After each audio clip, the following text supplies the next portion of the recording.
The first component of functional fitness, power. When you first think of the word power, you may think of the word strength next.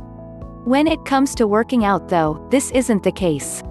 Power and strength are two different aspects when it comes to exercise, each targeting and influencing different parts of the body. What is power? Power refers to your speed in doing something. When you're performing an act at high speed and fluency, such as jumping and running, this is referred to as your power. Power does have other meaning in other situations, such as the power or influence you have over someone or a certain situation, but this does not apply to exercise. When you say that somebody is powerful in terms of their physique, you refer to the speed it takes someone to do something. To clarify this point, consider the following example. When you're capable of doing 50 push-ups continuously, you're considered strong because of this capability. If you can do 50 push-ups in 2 minutes, you'd be considered strong. But if the person next to you can do 50 push-ups in half that time, they would be considered more powerful than you. The same applies even when you're competing in sports. In swimming, if you and another person can only do 5 laps in one go, you're both as strong as each other. But if the person swimming alongside you can do it in 7 minutes while you do it in 10, they're more powerful than you. You can have the same level of strength as someone, but not the same level of power. Having the same amount of strength as someone isn't that hard to achieve as you may think. When it comes to having the same amount of power though, it becomes very challenging to find someone on the exact same level as you. Don't get the wrong idea though, power and strength are both connected. Power actually is a combination of speed and the strength you have in order to do something. Without adequate strength, you won't have any power to exert. You'll also find that over a period of time, you'll lose your power faster than you lose your strength. This is because over time your body adjusts to wielding the strength it has, but as your body's original shape deteriorates over the years, your joints and muscles don't react as quickly as they would have done before. Power is much harder to maintain than your level of power. The most common way to enhance your power would be by applying heavier weights to your workout so that you can perform your actions with greater resistance. To further understand why you need to maintain your level of power, think of all the places where you need to be quicker and have more speed. Power in your daily life. You can develop greater power to enhance your strength and speed. With all things you do, there's a certain amount of strength and ability required. Moving around items in your house requires strength you may not use on a daily basis.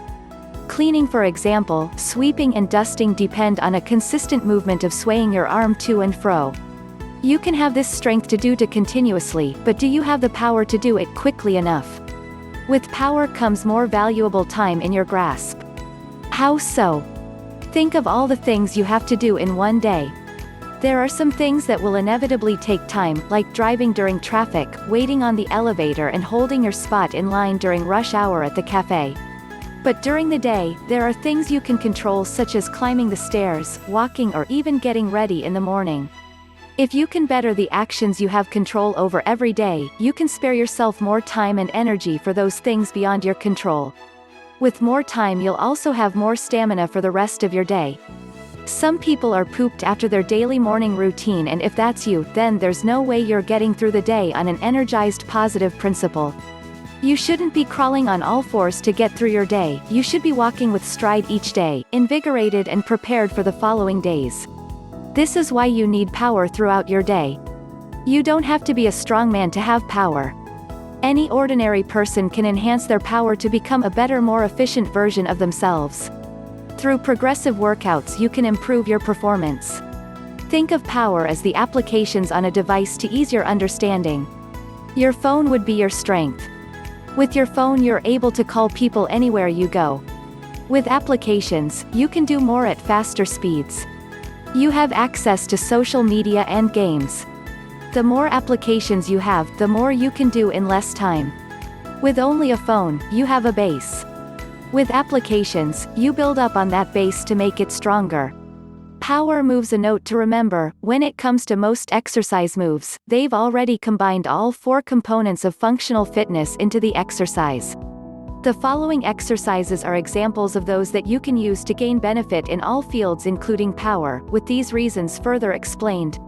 1. Jump squats are great for enhancing your core and leg power. This gives you the strength to withstand the resistance of squatting or simply bending down. With this move, you can bend your knees easier, knees being a primary area that wear out the fastest. You don't have to jump in this move if it's your first time. You can simply squat to alleviate the strain off this motion. Dumbbell curl. This move is by far the easiest to introduce to your workout. Take one dumbbell in each hand and curl your arms at a steady pace. This helps you improve your general arm strength. With this, your arms won't succumb to heavy burdens when you pick up larger objects. The dumbbell curl can be made harder by holding your positions longer, introducing squats alongside the move, or by lifting the dumbbells over your head and then dropping them before curling your arms. Of course, all of these moves should be done after you're properly accustomed to regular dumbbell curves. Plyo lateral lunge. Rather than the usual lunge facing forward, take your lunges to the side. Stand straight with your arms down and move your left leg outward to the left. Stretch your left leg out so that it is straight, but your right leg is bent, and go as far down as you comfortably can. This will help your legs adapt to a side movement and strain from the upper body. This can help with extending your leg and bending down. When you feel comfortable with this move, introduce weights or resistance bands under your straightened leg. This will help to build up strength in your legs. 4. Burpee. This move is both as classic as it is functional. Your entire body's accustomed to general strain, from crouching to bending down to jumping, all in one fluent move. Start by going down with your knees bent to your chest and then pump them out so you're in a planking position. After doing this, bring your legs back to your chest and jump upwards. As soon as you land flat on your feet, repeat this cycle. To make this slightly more challenging, bring your knees up to your chest while you're jumping. That way your jumps have a stronger spring to them.